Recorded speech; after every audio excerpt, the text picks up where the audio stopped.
Oh, welcome on a Tuesday to the live lineup where you get, free shows all day. And if you want to watch ad-free shows, sign up at Rumble Premium.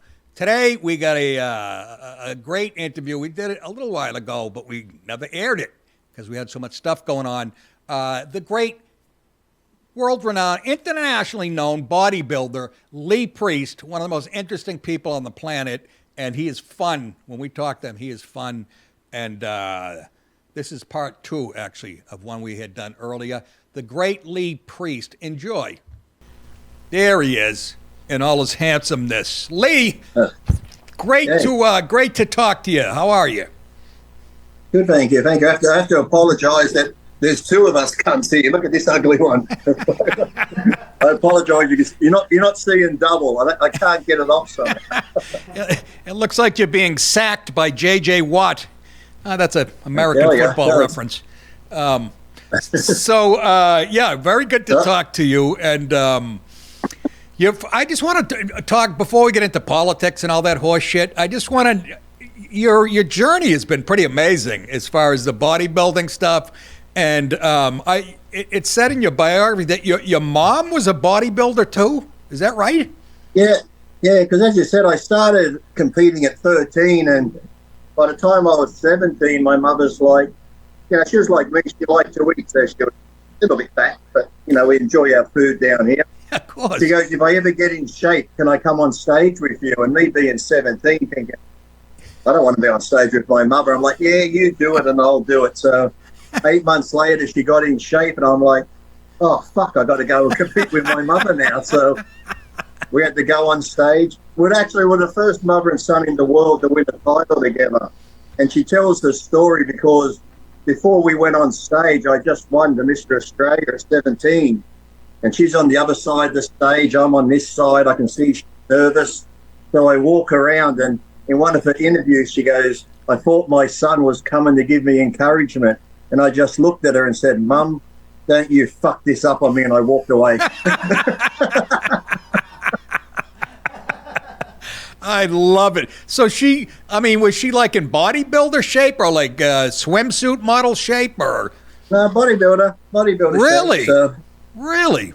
Yeah. How about, I don't even know if you had a dad. How about your dad?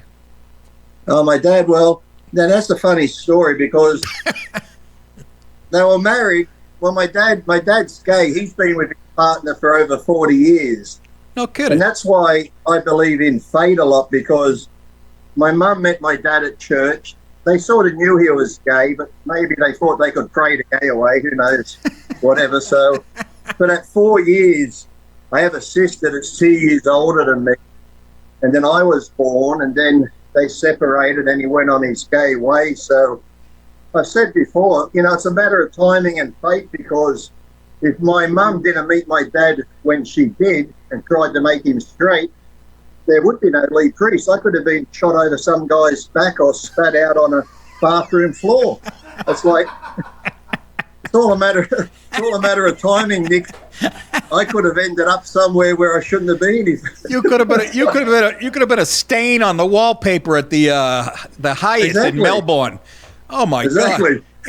Interesting. Exactly. Interesting. I could have been a lot of places, but here I am. Let me ask you a question. Well, it's funny because when I was a kid, we always, I sent away for those. I got those muscle magazines, and I sent away for this thing where I'd get once a month. They'd send me a booklet on what to eat, drink, and exercises, and it was like it was kind of an athlete male thing, but it's sort of, I don't know if it's true in Australia, but it sort of morphed into this gay thing in the United States later on. And I'm just saying, I'm trying to connect your dad with this. Did he ever go to your competitions and go, hey, can I meet the guy that came in 5th place? Now, because my real name legally was McCutcheon. Right. When I started competing, I used my stepfather's name, Priest, which was easier. So for like a lot of my competing career, my dad disowned me because I changed my name. So he didn't go to. He only went to one show in 2005 when I came back home, and I told the announcer, listen, my dad's here. So can you pronounce my name, Lee Priest McCutcheon? Throw his in too, so maybe I'll give him a Woody or something. God knows, it made him happy. So he probably went home and did his lover extra hard that night because I used his name. So. There's a lot going on here. You got your dad was gay. His name was McCutcheon, but then your stepdad's name is Priest, bodybuilder, gay, priest. Do you see where I'm going with this? There's 19 elements that could. He's got a I see where you're going, Nick. I see where you're going. He's disappeared. I got the Pope. Oh, jeez. Stop it. Stop that. The body of Christ. No, it's not. It's your dick. That's. He's got the Pope for a prop. God damn it. I think I messed up though, Nick, because I think when I was 9 years old, women that do all the waxing. Yeah, the waxing, yes. That just come out, so my mum thought she would wax her legs. So at 9 years old, I came home from school, and you meant to put a little bit on, then rip it off.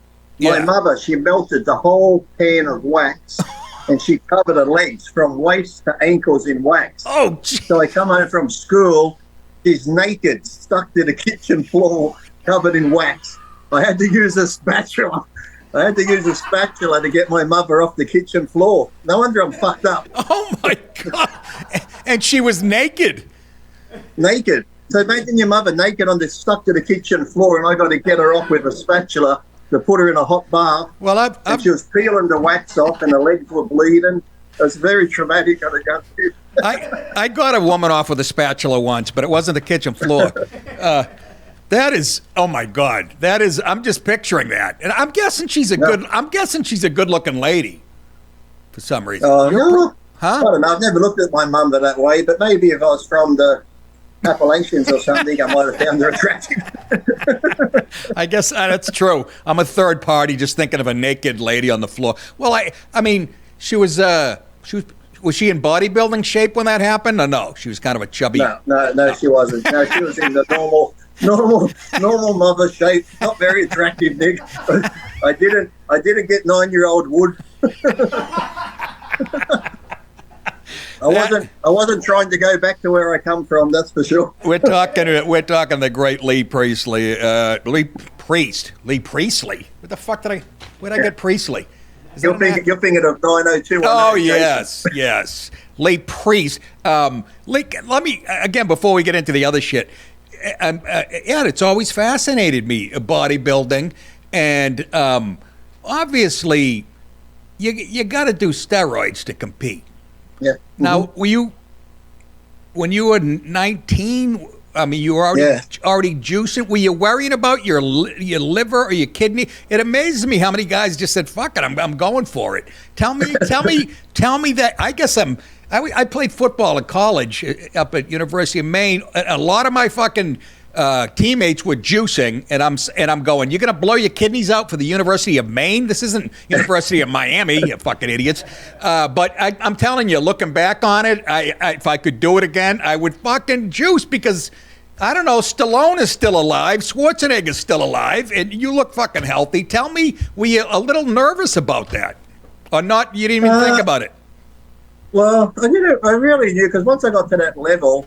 And I was going professional. I knew all the other pros were doing it, so to keep up, I figured I had to take it. But I heard the large amounts some of them were taking. I'm like, some were taking 2,000 milligrams a week. I took 400. So when I tell people I took 400, they don't believe it. They're like, oh, you had to be taking more. But people with good genetics don't need a lot. But people think more is better. But it doesn't work that way. So I'd always get my blood work done, get checked out every 6 months, then every year, get my heart checked. So touch wood, I come out of it somewhat safely.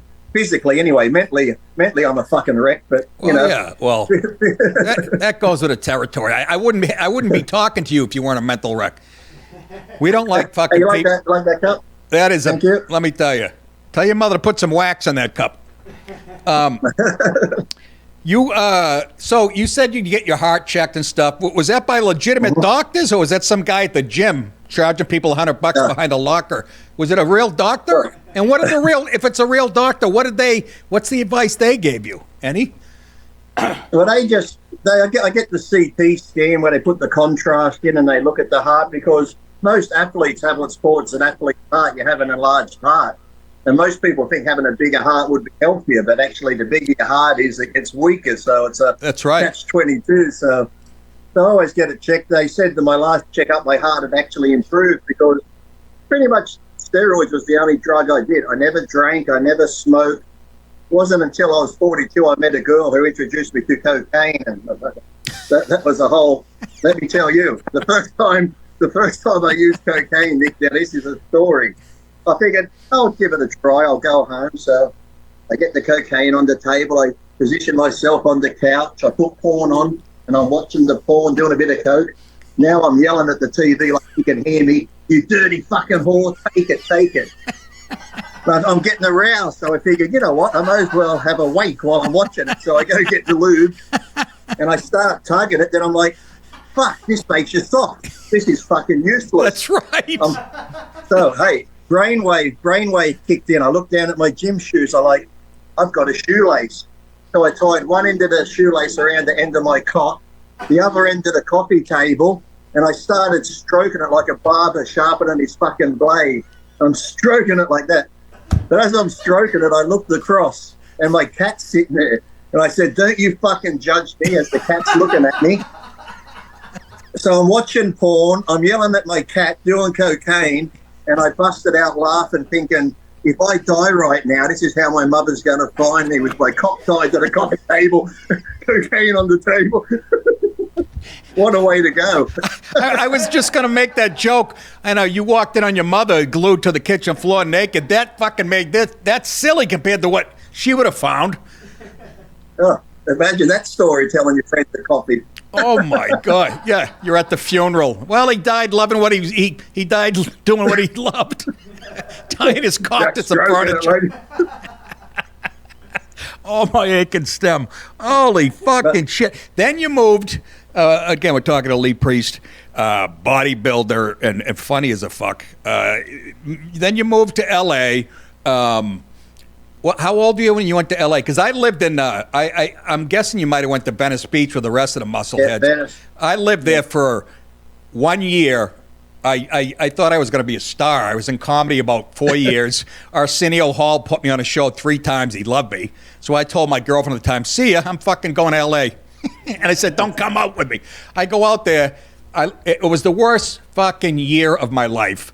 Venice Beach, I still to this day, when I go to LA, I won't go near Venice Beach. I just had the worst year. My girlfriend, I was out there, but I didn't know anybody. After about fucking 2 months, I'm calling her at 3 in the morning. You know, it's midnight LA, 3 where she lived. Her dad would answer the phone and go, no, she's out with a guy named Brian. He was really sticking it to me and shit. And I was missing her. I didn't know anybody. I'm in a basement apartment right near the fucking beach on Ocean Ave or whatever the fuck it was. Yeah. This is the only good thing about it. I was so depressed. It was like that movie Swingers. My friends were trying, the one guy I knew was trying to get me out of the house to go to titty bars, and I just wanted my girlfriend, and I was a sad sack of shit. And I would sit in a wife beater against the wall. I wouldn't even sit on my furniture. I was so depressed. I didn't shower and shave. I think I went 11 or 12 days. And I would fucking go, Lee, I would go running on that bike path on Venice Beach right along the ocean. I was running 6 miles every morning. It's the most ripped I ever got. I wasn't eating because I was depressed, but I was running out of anger, and I had a nice tan. I have a clip of me on the third Arsenio. I look like a fucking movie star. And Dave Attell ran into me. He was out there doing some business, and he almost said he didn't recognize me. When he fucking ran into me on Venice Beach, I was sitting on a bench with my head between my legs. It was... I had such a horrible time there. They would close the beach every Sunday because of gang activity. Oh, yeah. And it was just so... I'm in a basement apartment in Venice. You'd want to be seeing the ocean. I'm seeing people's feet walk by on a 108-degree day, and I'm just sitting there. So I just fucking packed up, went back to L.A. But you were hanging out with were there some big names out there that you hooked up with? Was Ferrigno or those guys out there? Or? Yeah, I trained with Ferrigno a bit, and Arnold. I'd see Arnold every day at the gym. No shit. Give him shit.